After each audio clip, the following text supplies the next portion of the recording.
سلام كبرات تختاتلتي يوتيوب شانيل سينما سمرن لومون كم وترو زي تفرالي حبرتات إذن لكم قريبنا لنا لمقتطعلكم بخبر نعدم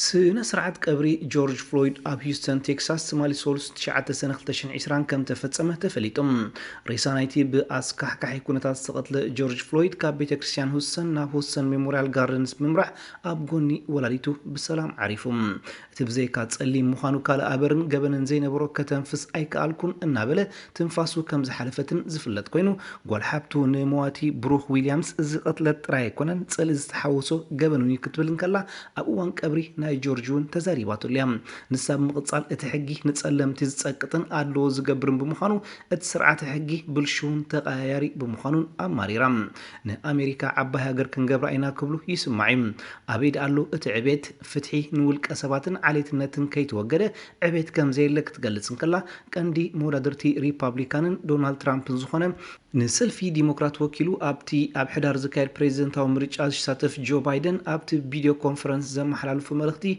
جورج فلويد فتحي انترخيبو برقص امصايت امريكا اب حقنيا غعزونا فتح تخيد مهلا زملكت يكبل غليصم بريزيدنت امريكا دونالد ترامب نجو بايدن فلالاي زخونه ملختي بممحلافو نتكونتات نمريچا كحغزو خبل ناب ربحو يطويو كمزلون كغلصن كلهم جو بايدن بوغونو افريقيان امريكان صلمتي ايكونن اذن صور حقيو ولا ترامب كمرصو يوسنو نزي حق زق قيرو زخليلن بمبال اب غداي فتحي اتو كيرو كم تزاربن ابز اوان هيوت سب زحلفلون فتحي زحتتلون غداي مريچا كلعل حسابن حلنان كم زيبلو ترير ملسي يبلوم نسوس يخولاد نايتي مواتي مصرايا ابوي نعلم كتقيرا اي خاب مبال سئلنا يابو تزاربوتو زربا بحقين وشتو زتفتاتنو منبارون كم تتهصان زبلوتو موت نايتي تفتاوي فلويد نطب مقيرو كخوني كبل زربو دمديموم وهاب قال سدرا بيت مواتي جورج فلويد زخونه بنجامين كرامب نجو بايدن كلهم املا علم بموت جورج فلويد حزن تسمع فطرات مسغانو اقريبهم ابتي اب فاونتين تشيرش تخيلن ايم فناو سنه سرعت مالت جورج فلويد ميموريال لعل 500 سبات كم سرخون اب تعلت كاب سرخبو نمواتي امريكتهم تزاربهم سنري ابال سلف ديمقراط ال جرين جورج فلويد زي تكاكبليوم بحزن غليصم نسب موسخ غبنو تصليم كوين بمولادو طراي كبل تقيسوم بزي كازي قديم تطابق السباو مسلاتن اكتيفيستن ريفرند ال شاربتون امبلاخ نتصنت نتي تنصغ امني وسدو نعو دما رأس ما ازنغبرم እዚ ፍጻሜ እዚ ድማ ናይ መላእ ዓለም መቀይሮ ክኸውን ይክብል ብቅትለት ፍሎይድ ተሰምዖ መሪር ሓዘን ገሊጹም ኣመሓዳሪ ከተማ ሚኒሶታ ቲም ዊልዝ ንህዝቢ ናይታ ከተማ ንዝኽሪ ናይቲ መዋቲ ጆርጅ ፍሎይድ 8 ደቂቕን 46 ካሊታትን ናይ ዝኽሪ ጸጥታ ክሰፍንን ናይ ሕልና ጸሎት ክግበሩን ጸውዒዮም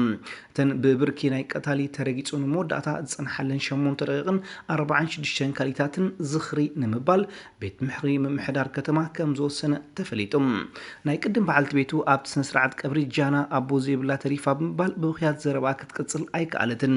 ንድሕሪት ምልሲልና ኩነታት ኣቀታተላን ስዒቡ ዝተፈጥረ ኩነታት ምስ ንዕዘብ ድማ እቲ ብሰላም ብፖሊስ ተቐፊዱ ዝነበረ ብዘይ ዝኾነ ይኹን ናይ ምህዳም ፈተነ ዘየካየደን ጆርጅ በቲ ዝሓዞ ፖሊስ ዴሬክ ቻዋቪን ክሳዱ ተረጊጹ ን8 ደቂቕን 46 ካሊታትን ከተንፍስ ኣይከኣልኩን በጀኻ ይሞት ኣለኹ ብምባል ነቲ ፖሊስ ክልምኖ ከም ዝሰራየን ሰለስተ ካልኦት ኣባላት ፖሊስ ደው ኢሎም ይዕዘቡ ምንባሮም ከድሕንዎ ከም ዘይፈተኑን ኣብቲ ብቪድዮ ተቐርጸ ምስሊ ተራእዮም ንከባቢ 19 ዓመታት ኣባል ፖሊስ ሚኒሶታ ኮይኑ ዘገልግለን ምስኡ ዝነበሩ ሰለስተ ኣባላት ፖሊስን ሽዑ ካብ ስራሕ ክባረሩን ከለዉ ነዚ ሕሉፍ ዓሌታዊ ተግባርን ቀትለትን ብምቋም ኣብ መላእ ኣሜሪካ ዝነበረ ናዕቢ ናብ መላእ ዓለም ክልሕም ግዜ ኣይወሰደሉን ናዕቢ ኣንጻር ዓሌትነትን ቀትለት ጆርጅ ፍሎይድ بوغنو مبغس كوينوم اتوم 4 ابالات بوليس نا بيت محبوس كوردو تغبرم قداماي كسوس تشاوبين ابيت فردنايتا كتما مقربو اقدمونا 25 مليون دولار كقرب بيت فردي وحس عزيزو منبارو اتغبن عبيب مخانون تنفاس سب محلافو بخلاي درجه قتله تخصيص يركب زغس زي كساب 4 عام زفر تغبار مخانون نعلت 29 سنه بقصرانا بيت فردي كقرب توسينو نا بيت ماسرتو كم تملسي يحبر بتوسخيتهم مسؤوز نبرو ابالات بوليس تحابر تقتلت مبال تخصيصهم كم زلون تفليتهم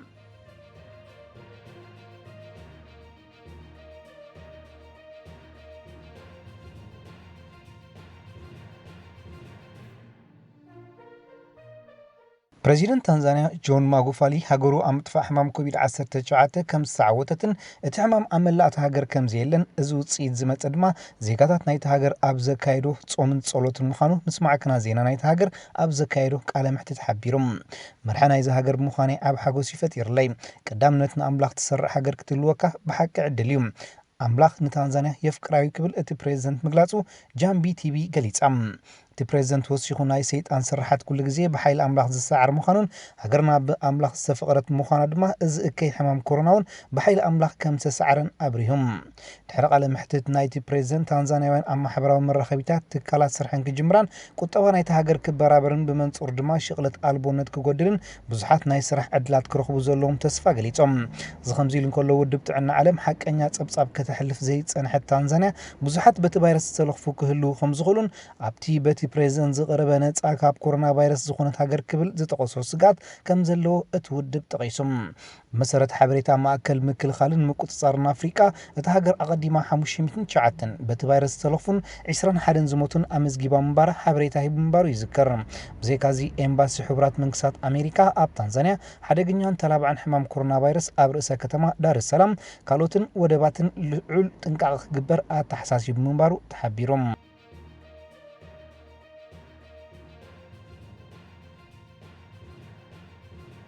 بريزيدنت هاجر بروندي بير نكرونزيزا تمالي سول شمون تسنة بحمام وقع لبي أبو سبيتال كم زعرفه منقصة هاجر أفليتهم موت نايت ود 55 عامت مرح نايت هاجر دحر 10 معلتات بعلت بيتو دينيس بوكومي نكرونزيزا بكورونا فيروس الخيفة نحكمنا ناب كينيا دحر من مرحة يقات أمكم زلو نايل بوست حبيرام تبريزيدنت بحموش سنة كعصام ربب تصاوت نبور من سياسي عزب من بارن بهان دبر دحر زقات أم حمام شعون أبو سبيتال كوسرن كله بمخنيات وقع لبي يوتو كم زحلفت كاب حكاي مسرخبه ጸብጻብ የመልከትም ኣብ 2005 ናብ ስልጣን ዝመጸ ን15 ዓመታት ፕሬዝደንት ብሩንዲ ኮይኑ ዘገልገለ ንኩሩንዚዛ ኣብ 2015 መዝነቱ የበቅዑ እኳ እንተነበረ ነቲ ሓደ ፕሬዝደንት ንኽልተ እብረ ጥራይ ክምረጽ ዝብል ሕጊ ናይቲ ሃገር ቀይሩ ንሳልሳይ እብረ ብምቕጻል ኣብቲ ሃገር ዕግርግርን ዘይምርግጋን ከስዕብን ብዙሓት ዜጋታት እውን ሃገሮም ገዲፎም ናብ ጎረባብቲ ሃገራት ክስደዱ ከም ዝተገደዱን እቲ ሃገር ድማ ብግህሰት ሰብኣዊ መሰላትን ብብዙሓት ክትንቀፍ ምጽንሓ ይዝከር ኣብ ዝሓለፈ ወርሒ ግንቦት 2020 بريزنت نايت هاجر مخان أمريكا كم زي تساتفه زفلت كينو زمت صور حنحسه نتي أمريكا السعوته إيفاريس ديشامي سلطان كركب توت المنبرو يفلت تفرالي سبورتا وحبرتها تحيزنا لكم كريم لنا لمكتتا لكم بخبر نعدم مانشستر يونايتد ምስ ስቶክ ሲቲ ከተካይዶ መዲዋ ዝነበረት ምሕዝነታዊ ግጥም ኣሰልጣኒ ስቶክ ሲቲ ማይክል ኦኒል ብኮሮና ቫይረስ ተለኺፉ ከም ዘሎ ድሕሪ ምሕባሩ እቲ ጾታ ሙሉእ ከም ተሰረዘ ስካይ ስፖርት ሓቢራ እቲ ኣብ ናይ ማን ዩናይትድ ናይ ልምድ ሜዳ ካሪንግተን ክካየድ ተሓሲቡ ዝነበረ ምሕዝነታዊ ግጥም ዩናይትድ ነቲ 17 ሰነ 2020 ዳግማይ ክኽፈት ተባሂሉ ዘሎ ውድድራት ፕሪምየር ሊግ ክሕግዛ ምሕዝነታዊ ግጥም ሰሪዓ ምንባራን ብሰንኪ ሕማም ናይቲ ኣሰልጣኒ ኣብ ውድእ ሰዓት ከም ዝተቋረፀ እቲ ምንጪ ገሊጹ فلم ጾታ አንጻር ቶተንሃም ሆትስፐርስ ጽቢያ ዘሎ ማን ዩናይትድ ወላኳ አትም ሕዝነታው ጾታ እንተ ተሰረዘ ልምድ ከም ዘይካይዱን ምድላዋቶም አም ጽፋፍ ከም ዝርከቡን አሰልጣን ተጋንታ ኦሊ ጉናር ሾልሻየር አፍሊጦም ተወላዲ ሰሜን አየርላንድ ማይክል ኦኒል ዝኾነ ምልክታት ከም ዘይተራዩን ኣብቲ ትማሊ ሶኒ ሾሞንተ ሰነ ድሕሪ ዘካይዶ ምርመራ ፖዚቲቭ ምጽንሑን ተሓቢሮም ሽዑታ ክለብ አሰልጣንያ ብኮሮና ቫይረስ ተለኺፉ ከም ጸንሐ ክትሕብርን ከላ አቀዲሙ ኣብ ዝተኻይደ 5 ዙር ምርመራታት እቲ አሰልጣኒ ውጽኢቱ ኔጋቲቭ ከም ዝነበረ ያገሊጻም ኦኒል ክቡሸብ ምዃኑን ምስተሓጋገዝቱን አሰልጣንትን ተጻወቲ ክለቡን በሓገዝ ናይ ቴክኖሎጂ ቀጻሊ ርክባት ከካይድ ከም ዝኾነ እታ ክለብ ኣብ ዘውጻቶ መግለጺ ኣነጺራ ኣብ ውድድር ሻምፒዮንሺፕ ትርከብ ስቶክ ሲቲ ዝመጽእ 20 ሰነ ግጥማ አንጻር ሪዲንግ ይጽብያ ከም ዘሎን ምድላዋታ ንምቕጻል ተሓጋገዝ አሰልጣኒ ቢሊ ማኪንላይ ከኣልያ ምዃኑ ይሕብር ኣሎ ኣብ ዝካየድ ዘሎ ምርመራ ብዘይካተ አሰልጣኒ ካልእ መልከፍቲ ከም ዘይተረኣየ ክፍለጥ እንከሎ እቲ ምርመራ ካብ ዝጅመር ካብ 6274 ዝተገብረሎ ምርመራታት 6261 ኔጋቲቭ ክኾኑ ከለው እቶም 13 ፖዚቲቭ ምጽንሖም እቲ ፌደሬሽን ገሊጹም ካብዚ እቲ 6 ተረኽበ ፖዚቲቭ ኣብ ቀዳማይ ዙር ምርመራ ኣብ ውሽጢ 3 ክለባት ዝተረኽበ ክኸውን ከሎ ስዒቡ 2 ካብ ሓንቲ ክለብ ብምቕጻል 4 ካብ 3 ክለባትን ምዝ ናይ ትማል ዝተረኽበ ሓዊስካ ክሳብ ሕጂ ዝተመዝገበ ናይ ኮቪድ-19 መልከፍቲ ምዃኑ ኣብሪሁም እቶም ፖዚቲቭ ኮይኖም ዝተረኽቡ ንሓደ ካብ ንጥፈታቶም ደው ኣቢሎም ክውሸቡ ይግበር ምህላው እቲ ምርመራ ኣብ ከክልተ ሰሙን ክካየድ ምዃኑን እቲ ፌደሬሽን ብተወሳኺ ሓቢሮም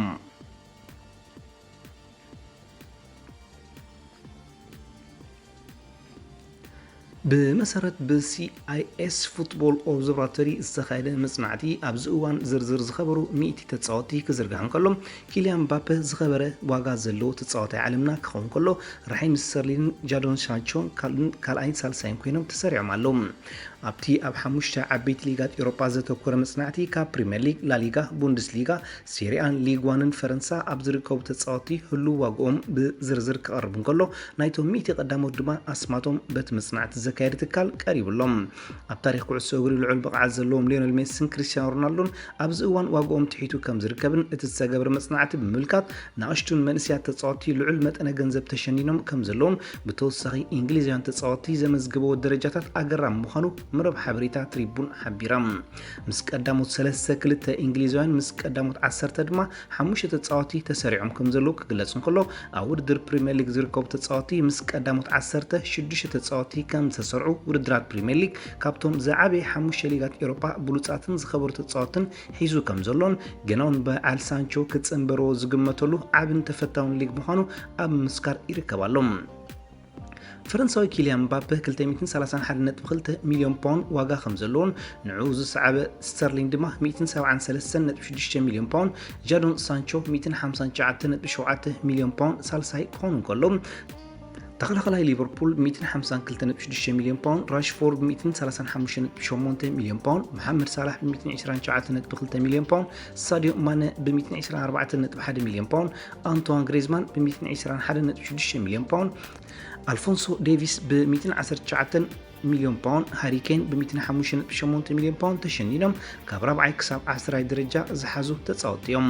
ሓላው ውልዳት ሲቲ ኤደርሰን 77.4 ሚልዮን ፓውንድ ተገሚቱ መበል 33 ደረጃ ተሰሪዕሎም። ቀዳማይ ደረጃ ዝሓዘ ሓላው ውልዳት ክኸውን ከሎ ሓላው ውልዳት ሊቨርፑል ብ75.1 ሚልዮን ተገሚቱ መበል 34 ደረጃ ብምሓዝ ንኤደርሰን ክስዕቦም ከሎ ሓላው ውልዳት ቼልሲ ኬፓ መበል 43 ደረጃ ብምስራሕ ንአሊሰን ቤከር ተኸቲሉ ሳልሳይ ሓላው ውልዳት ኮይኑ ተሰሪዑ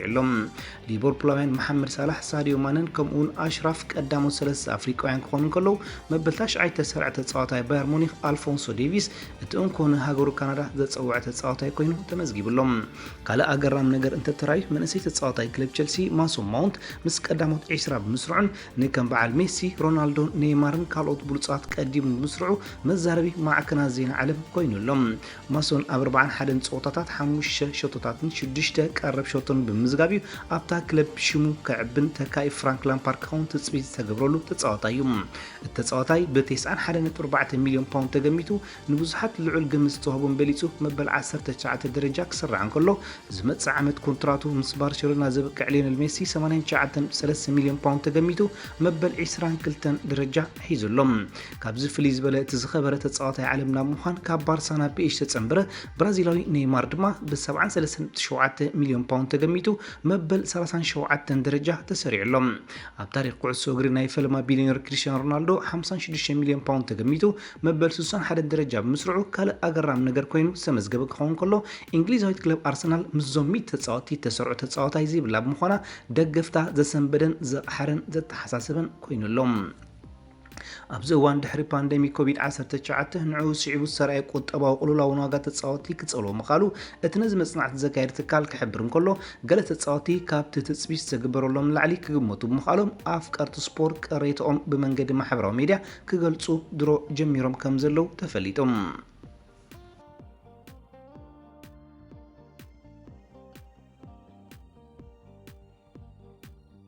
ሓላው ውልዳት ክለብ ዋትፎርድ ቤን ፎስተር ምስታ ክለብ ዘለዎ ውዕል ብ2 ዓመታት ከም ዘናውሑ እታ ክለብ ኣብ ወግዓዊ መረብ ሓበሬታ ኣስፊራ።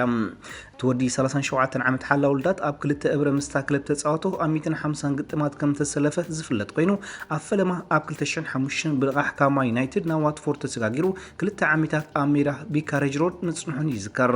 ቀጺሉ ናብ ቢርሚንግሃምን ዌስት ብሮም ብምስግጋር ኣብ ውድድር ፕሪምየር ሊግ ተጻዊቱ ምንባሩን ክለብ ዌስት ብሮም ናብ ታሕተዋይ ዲቪዥን ድሕሪ ምውራዳ ኣብ ሓምለ 2018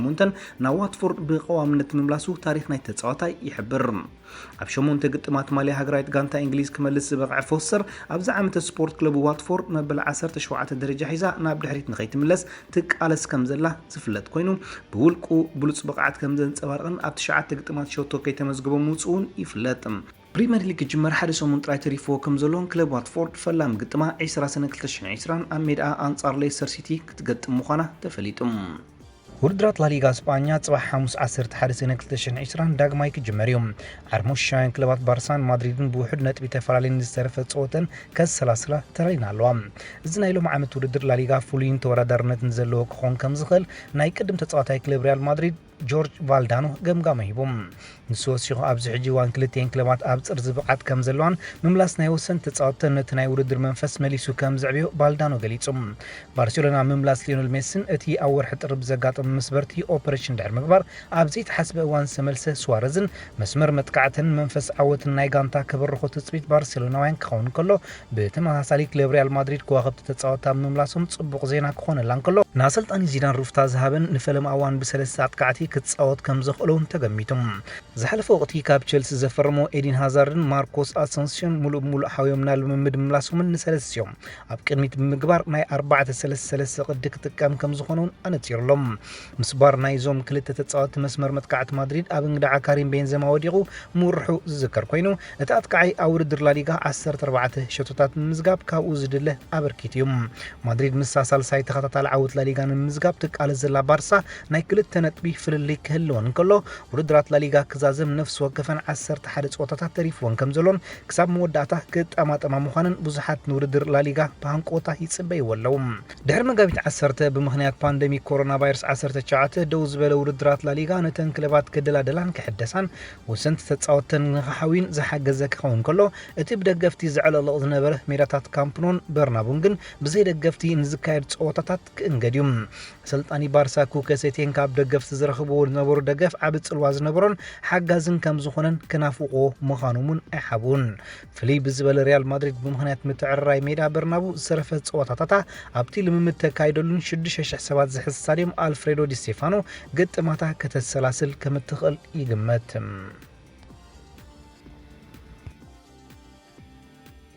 خبركم تخاتلتي يوتيوب شانل سينما سمرم نمكتالكم እናመስገና ንሎም መዓልቲ ኣዳሊና لكم ዝነበርና ስፖርታዊ ትሕዝቶታት ኣብዛዚምና ኣለና ኣብ ቀጻሊ ብኻልእ ሓበሬታታት ክሳብ ንረኸብ ንኹልና በብዘለናዮ ሰላም እንተዕናን